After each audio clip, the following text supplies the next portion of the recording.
আমরা কি শেষ নিঃশ্বাসের সময় বলতে পারবো লা ইলাহা ইল্লাল্লাহ? হে আমার রব, আমি বুঝেছি তোমার সন্তুষ্টি পাওয়ার একমাত্র পথ হলো অজুহাত আর ভয়ের আড়াল থেকে বেরিয়ে আসা। তবুও আমি বারবার হেরে যাই নিজের নফসের কাছে। আজান হয়, ভেতর থেকে একটা কণ্ঠ বলে চল, আল্লাহ ডাকছেন। তবুও আমি বলি আর 5 মিনিট, একটু পরেই উঠবো।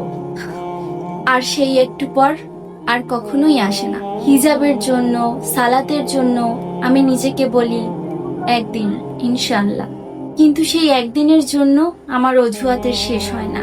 প্রতি রাতে আমি প্রতিশ্রুতি দেই একটা করে গুনাহ ছেড়ে দিব, কিন্তু সকাল হলেই আমি আবার হেরে যাই। আমি লড়াই করছি শয়তানের সাথে না, লড়াই করছি নিজের সাথে। এই যুদ্ধে আমি বারবার হেরে যাচ্ছি। আমার সবচেয়ে ভয় মৃত্যু। হে আমার রব, যখন সেই মুহূর্ত আসবে আর আমি শূন্য হাতে দাঁড়াবো, তখন আমি কি নিয়ে যাব? আগামীকাল? সেটা কখনোই আসেনি। যখন মৃত্যু আসবে, আমার নাম মুছে যেতে শুরু করবে। মানুষ জিজ্ঞাসা করবে জানাজা কোথায়? যে নামটা আমি এত ভালোবাসতাম সেটা বদলে যাবে একটা শব্দে, লাশ।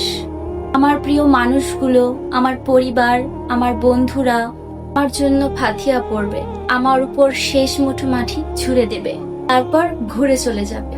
তারা প্রথম রাতে খাবার খাবে আমাকে ছাড়া, উষ্ণ ঘরে। আমার জীবন শেষ, কিন্তু তাদের জীবন চলতে থাকবে ঠিক আগের মতোই। কিন্তু আমি ওই অন্ধকার সংকীর্ণ কবরে আমি একাকী কি করব? হে আমার রব, যে পড়ালেখা, যে কাজ, যে ডিপ্লোমা, যার জন্য আমি আমার নামাজ পিছিয়ে দিয়েছিলাম, তার কোনোটা কি আমার সাথে থাকবে? যে লোকে কি ভাববে, লোকে কি বলবে ভেবে আমি ভয় পেয়েছিলাম, সেই মানুষগুলো কি আজ আমার সাথে আছে? যখন ফেরেশতারা প্রশ্ন করবে, আমার সেই চালাক অজুহাতগুলো কি আমাকে বাঁচাতে পারবে? না, কখনোই না। সব অজুহাত থেমে যাবে, শুধু সত্য আর অনুশোচনায় কথা বলবে।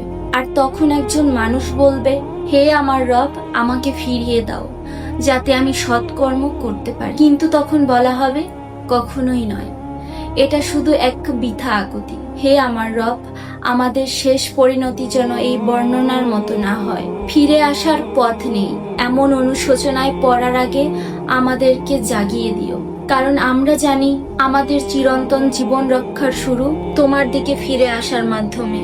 এমনকি শেষ সময়েও যখন পরিস্থিতি অসম্ভব বলে মনে হয়, এখনই সময় এই যাত্রা শুরু করার। ভয় ছাড়াই, দেরি না করে শুধু একটা ছোট্ট পদক্ষেপ নেওয়ার। কারণ আমাদের দরকার নিখুঁত জীবন না, আমাদের দরকার আন্তরিক চেষ্টা, একটা ছোট কিন্তু সত্যিকারের সংগ্রাম। আর নিশ্চয়ই আল্লাহ তাআলা সৎকর্মীদের সাথে আছেন।